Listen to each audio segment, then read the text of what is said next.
At 12:01, though, because Grayson Greiner has joined us to talk some Carolina baseball. We're only 10 days away from first pitch at Founders Park. What's up, dude?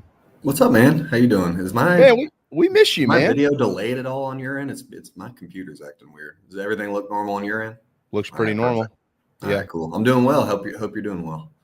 So, guess who my co-host is tomorrow? Couldn't tell you. Oh, you could tell me. He's a right-hander. You might have caught him. Right-hander might have caught him. Pitched in the big leagues. Pirates. I don't know. Brain's a little foggy this morning. Will Crow. Oh, Crow. Okay. Yeah. Okay. I should have known that.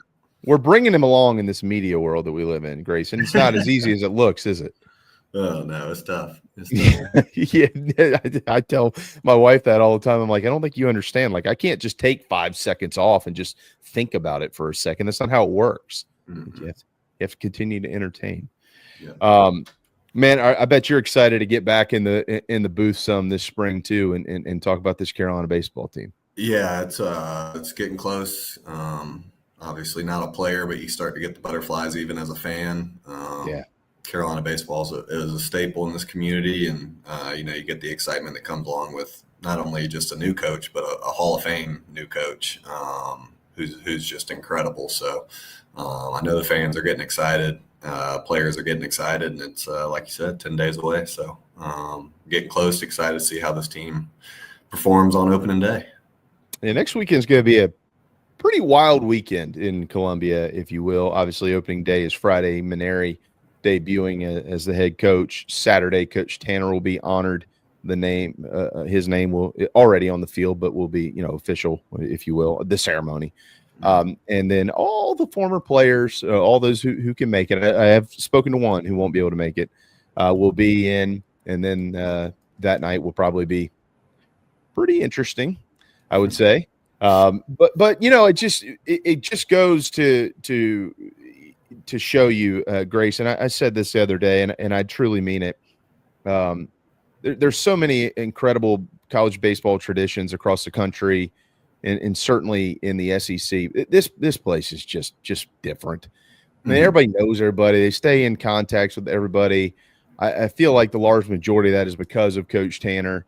But it's so unique, and you go to the ballpark, you see former players and everybody's all connected, and everybody, like, even when times are rough and guys are frustrated about maybe the direction of the program, it's all because everybody loves it so much. Like, they just care. Everybody's had a hand in building this thing and making it one of the premier places to play in the country. So next weekend, it's just going to be an awesome experience with everybody back in town. Yeah, I'm really excited about it. Like you said, Coach Tanner I can't even put into words how so much to me, my family, and all my teammates. So it's been fun the last month or so once we found out that the ceremony was happening, being on group text with a lot of my former teammates saying, hey, you bringing your kids? What are we doing the night before? All this. So it kind of getting the gang back together. And I thought it was a really cool idea by Coach Tanner. Say, hey, if I get coached you at all at one point, I want you on the field with me, because I thought that was a really cool gesture. It just shows who he is as a person. He's like, the stadium I built is being named after me, but I want to be with the guys that were on the field with me. Shows how selfless he is. And like you said, it's just going to be an awesome day. Friday, you got Coach Mainieri's first game, hopefully a win. And just to see how, I think I saw there's only 14 returning players on this year's roster. So there's going to be a lot of new faces that we all get to learn. I'm excited to call it from the booth, calling these 3 games, and just get back in the swing of things. You got basketball season. We had a great football season. And now we're getting into it's that time of year for baseball. So, like you said, it's going to be a great weekend, and excited to see a lot of familiar faces. Well, I mentioned the breaking news on football. There was some news that came out this morning that really caught my eye. No disrespect to the other dudes, but I don't know what's happened to Baseball America over the years. D1 baseball is where myself and I think a majority of people go now. How on planet Earth Baseball America put 3 All-American teams out today, and Ethan Petri wasn't on one of them. Actually, Have you seen that? no, no, I have not. I mean, dude, I don't know who's doing their homework or not doing their homework, if you will. But look, I understand, and we're going to talk about Ethan, a lot. Now, I understand last year, the batting average took a little bit of a dip. Walks were way up, so were strikeouts. Probably needs to be a little bit more aggressive, especially when you got 2 strikes on you and things like that. Not get in silly counts. That happens. He's still an All-American, Grayson. I mean, I don't. If he's not an All-American, I'm not sure what an All-American looks like. Yeah, I mean, I would have put every dollar I owned, he'd at least be on one of 3 teams. So it's that's baffling. That's news to me. I'm sure he doesn't care that much about it. Just from what I've read about him and seen about him, is he's a very team oriented guy. His number one goal is get this team to Omaha. So I'm sure he might deep down care a little bit about it and use that as some fuel to prove people wrong. But at the end of the day, I don't know how you could look at his first 2 years as a total package and say he's not an All-American. No. That doesn't make any sense to me, but is what it is. So I'm sure he'll make a statement. If they've looked at his spring scrimmage numbers, he'd be an All-American from what I've seen. It looks like he's hit like 5 home runs in 7 games. So looks like he's in midseason form and can't wait to watch him this in 10 days. Yeah, he's in midseason form, all right. If the draft was today, he might go number 1 overall based on how he's swinging the bat. Yeah, I did mention, he is the superstar, and so we will talk about the superstar to lead off here, and then we'll kind of go from there. But I mentioned the numbers last year. I mean, I'm not sure what planet hitting 306 when you play in the SEC is a bad thing, but he did hit 376 the year before, and so obviously there's a significant swing there. But it was if you go further down the numbers and you look at the walks and you look at the strikeouts. Strikeouts are obviously part of the game, Grayson. You played in the big leagues. The big league arm strength has come to college baseball. It is not going anywhere. Everybody is 95, 96, 96. You're going to see it every weekend, even when you're not playing in the SEC. I mean, teams that come in non-conference, they've got it. I'm not talking about Clemson. Teams out of the CAA, teams out of the SoCon, like you're going to see it. But these guys adjust. They're used to it by now because Carolina's got their share of those dudes too. But with Petri and with the team itself last year offensively, I'll really be curious to watch their approach this year, Grayson, because you did see a lot of call third strikes. They tried to shrink the zone as much as possible. Umpires are calling a smaller zone. I don't even know what a strike is half the time anymore. And so they obviously tried to go off of that, and it did come back to bite them. So, overall, that approach that you saw offensively last year, including Ethan and all of his teammates, what do you anticipate that being this go around now that you got Monty and you got Coach Mainieri, those guys running the offense? Well, that's kind of, what you described is kind of the way the trickle-down effect of what you're seeing in the big leagues trickling down. That's the way they're teaching hitting now, is we want you to hit for power, look for something early in the count that you can hit for power, and then if you get deep in the count, try and work a walk. At the end of the day, they're looking for on-base percentage, they're looking for OPS, and they're also okay with you striking out every now and then if you're selling out for power. So I think that's just trickling down from above. I think Coach Mainieri is more of an old school coach where he may not like that as much. But at the end of the day, Coach Lee is the hitting coach. I have the utmost respect and trust in Coach Lee that he's going to put a good offensive product on the field. He has the resume to back that up. The main thing I'm curious to see with regards to Ethan is, he doesn't have Cole Messina anymore. Curious to see who's going to step up to protect him in the lineup. I think Kennedy Jones will be a really good option from what I'm hearing. He's had an excellent fall and excellent preseason, and Ethan's going to need somebody like that to step up because, if you're in a 2-1 game in the 7th, and you got Ethan Petri up and you're in the Friday night of SEC, are you really going to let him beat you, or are you going to take your chances with the next guy? So somebody's going to have to step up and make sure that there's another, thump in the order, right, either before or after Ethan, to make sure he's getting good pitches to hit. Because because if I'm calling pitches, I'm not going to want to take my chances with Ethan too much in a big situation. So curious to see how that dynamic unfolds. Yeah, Kennedy Jones is probably the guy. I remember last year, Smoke told me in the preseason, he said, I watched him hit BP, and I can tell you right now, he could be the best hitter on the team. And then he had some moments certainly through the year where he looked like it, and then he scuffled a little bit, but he had a solid season. Those guys at 3 and 4 are going to provide all sorts of problems if they're going on, if they're swinging it the way that they're capable of swinging it. The key is what's happening in front of them and what's happening behind them. So we'll come back to the leadoff guys here in just a minute. I'm pretty sure we know who 1 and 2 are going to be.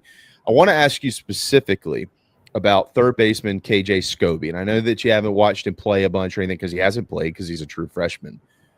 But that's what I'm going at. You played in this league as a true freshman, and it was made crystal clear to me he can play over there at third base. Offensively, he's going to end up being just fine. But he's going to have some freshman moments. What is that adjustment like when you get in this league as a freshman, trying to help your team and maintain your confidence? I mean, it is not easy. It's so hard. But you mentioned it. The main thing he can do as a true freshman is make sure he's taking care of the defensive side of the ball. It happens. You see guys, the guy from A&M last year, Grahovac, you see guys put up crazy good offensive numbers as true freshmen. It just doesn't happen very often. But what you can have happen is, if you're struggling at the plate or you're going through a slump, which you're going to go through a slump as a true freshman, making sure that doesn't affect your defense and just not putting too much pressure on yourself. I don't know KJ at all. I've never seen him take a single swing or play a single inning. But if Coach Mainieri is identifying him as this is probably the one true freshman that's going to be in the everyday lineup for us.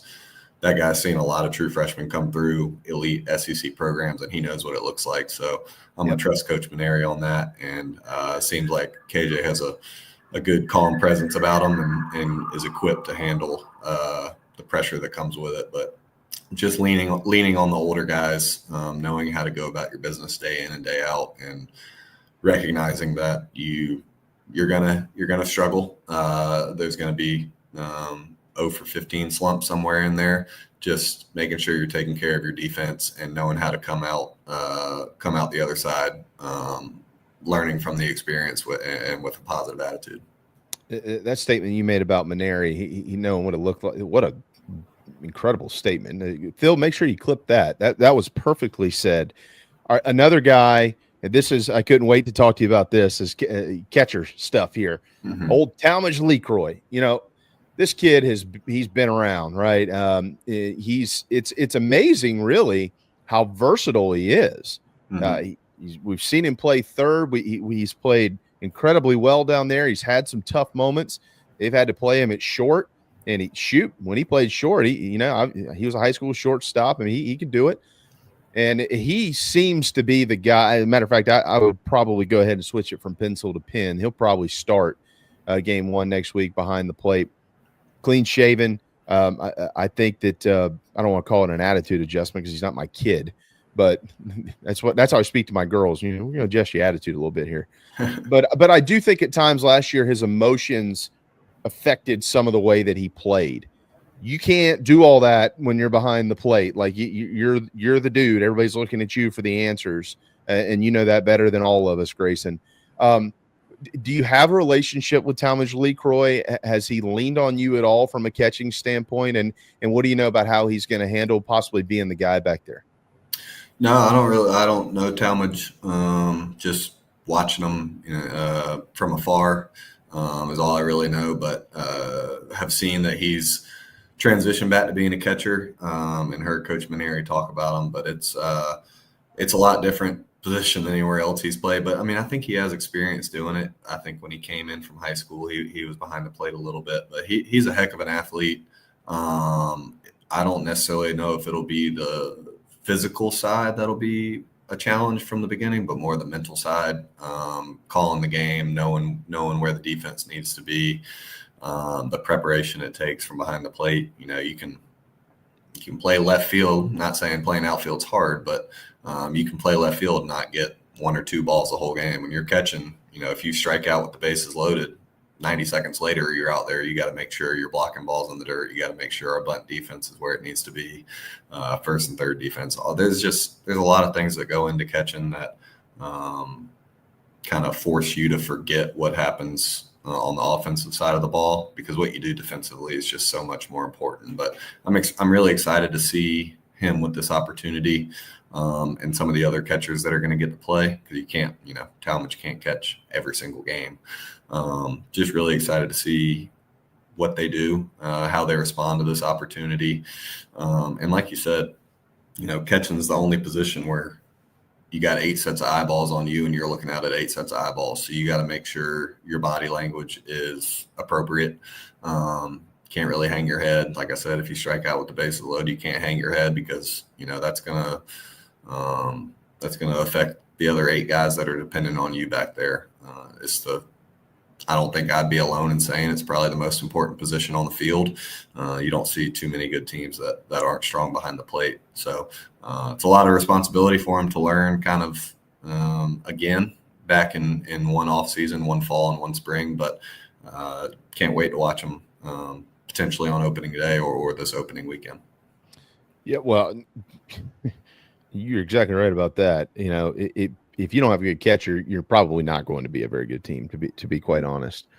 The one thing that is very unique, though, is you pointed this out. I mean, it's not like they just throw it back there. Hey, man, let's try catching this season. I mean, he has caught, and he has caught guys who have logged a boatload of innings at South Carolina. Jerzenbeck is probably going to be in the rotation next week, and I think Friday, but I don't know, man. Matthew Becker's giving everybody a run for their money right now. You talk about those guys, and you talk about Jake McCoy, the lefty returning for his sophomore season, and Tyler Pitzer and Parker Marlott and Dylan Eskew. I mean, they got a bunch of guys. Credit to Coach Kingston and Coach Williams last year. They had to throw a bunch of young arms in there. Jerzenbeck obviously was out with an injury, so they had to find some dudes to go in and eat some innings. All of them had some really good moments. All of them had some difficult moments. But he has worked with those guys, and so I do think that it is a plus. And while some of those pitchers were going through growing pains at certain times, Grayson, it's hard to see it when you're in that moment, because you're struggling a little bit. But when you fast forward right to this season and you go back and you look at everything, they've already been through all that stuff. So that's got to be a positive for this year's team. Yeah, I mean, there's literally no substitution for just game experience. I mean, like you said, they may have struggled at points, but that's something you can learn from, and you've been in the position before. There's, when you get out there for your first ever pitch, your first ever inning in SEC ball, your mind's going a mile a minute. You can't feel your body, you can't feel your hands. But once you've done it for a year and you start to get that experience, it can only be a positive and only a learning experience. So, like you said, a lot of new faces on this pitching staff that we're all excited to see. But you also have those guys that we've seen for a couple of years now with Becker and Pitzer, Marlott, a couple of the names you mentioned. And that freshman class of pitchers last year, really excited to see. Usually they say the biggest jump you see is from your freshman year to your sophomore year. And that class of freshman pitchers is now making that jump from freshman to sophomore year. So just kind of curious to see who carves out what roles. We don't know what the opening rotation is going to look like. We don't know who the closer is going to be. We don't know who the, setup man, whatever it may be. But those roles usually take care of themselves after the first 3 or 4 weekends, and you start to see who's going to be who come SEC play. And that's what those first 12 or 15 games are for, is trying to determine who our guys are going to be going forward. Well, I'm going to do everybody a favor. Will be with me tomorrow. We've also got Mainieri tomorrow, so I'm going to make him give us all the answers right now. Good luck. The one thing that I've learned about Coach, I've talked to him a handful of times. You ask him a question, he gives you an answer. It's like a very well thought out answer. A lot of these guys, they kind of, you know how it is. He's incredible. We had our preseason production call or whatever last week, and he is so thorough with his answers, like you said, and so thoughtful with his time. He's just, you can see why he's had the success he's had and why he's ingrained himself into the community so well. He truly I mean, I've talked to him probably 4 or 5 times. He loves it here. I mean, the way the community has embraced him and he's embraced the community, I think he's gonna be awesome. Yeah, I learned that the first time I spoke with him. Every time I asked him a question, he almost had one back. Like, he's very curious about other people, which I find really unique. You know how it is, man. A lot of coaches, they don't want to. They're just there to, answer the questions, and then I got things to do. That's not how he is at all. Matter of fact, Coach Tanner puts up a guard. I think a lot of people see just Coach Tanner is just this, like, straight face, stern. He's not like that either, but you actually have a conversation with Coach Tanner. It's pretty interesting. I mentioned the top of the lineup. We'll come back there real quick because we got a couple minutes left. We'll get you out of here. It seems like Nathan Hall is absolutely going to play center field and lead off for this team. I know that scouts walk out on the field and they go, "Who is that?" He looks good in a uniform, and apparently he's been playing well in a uniform too. Henry Katzmar, the shortstop who transferred in from Ohio State, they are all on board with him, and it seems likely at this point. Again, we'll ask Coach Mainieri tomorrow that he'll probably at least start out in that 2-hole. He did hit like 320 at Ohio State last year in the Big Ten. It's pretty good. So those two guys as table setters, with Petri and Kennedy, 3-4 most likely, right? What type of pressure is on? What is their job? Their job, especially early innings, see a lot of pitches, and then it's easier said than done to get on base for those guys any way you can, whether it be you'll see a lot of guys in the 1-2 hole that aren't afraid to be hit by a pitch, guys that can have knowledge of the strike zone, aren't afraid to hit with 2 strikes. You definitely don't want to put somebody up there that's afraid to hit with 2 strikes, because then their tendency is to be swinging early and not allow those power guys to see everything the pitcher has. And you want to get that pitch count up high, because when you get to the SEC, you see Friday night guys. You don't want that guy going into the 8th inning, or it's not a good night for your offense. You want to get to that bullpen within the 4th or 5th inning and take your chances from there. So I think it's just good quality at bats, not giving at bats away early, and being table setters for the meat of the order. But I'm really excited to see the Katzmar kid from Ohio State. Coach Mainieri seems to gush about him, both from a defensive standpoint and just a maturity standpoint. A guy that's been around the block and played high level baseball. So it's always nice when you have a kind of a rock steady shortstop, a guy you can depend on day in and day out and know what you're getting from him. I'm excited to see Hall, like you said, toolsy, can hit the ball as hard and far as anybody on the team. Just making sure he's putting together consistent at bats, and like I said, being a table setter up there. Yeah, they got a lot of blue collar guys on this team. I didn't mention Dalton Mayshore in this. I think Dalton will probably find his way into the lineup next weekend. He's a legacy kid. His dad played with Big Mac and Canseco with the Athletics. Isn't that crazy? Yeah, there's a little nugget for your TV broadcast. Yeah, appreciate that. Yeah, and then you ask ask Monty about that. Okay. The connection is that Monty found him through, I think his dad was the hitting coordinator with the Dodgers, and that's Monty, from some, I think he went out there out west and did some sort of team thing or something when he was with Clemson. Yeah. Anyways, that's the connection. Ask Monty about that. Let him give you the background on that. It's a unique story. Thank you. Tommy Moody would be raving. He's from Eagle, Idaho. Tommy would have God knows what. He'd have some author or something from Eagle, Idaho to tie it all in. Yeah. Are you on the broadcast at all next weekend, or do you know yet? Yeah, I got all 3. I think I got all 3 of opening weekend, the second weekend, and the Clemson game. So I think I got the first 7 home games. Wonderful. I'll be up next weekend, so nice. I'll be up this weekend too. So I'll get with you. Well, I know I'll see you next weekend somewhere. Yeah. So looking forward to that. Grayson, can't thank you enough, man. It is always such a pleasure to have you. Really, you do a great job up there, and we're really proud of you. You do a wonderful job. We'll have you back here very soon. Perfect. I appreciate you having me, and we'll talk soon.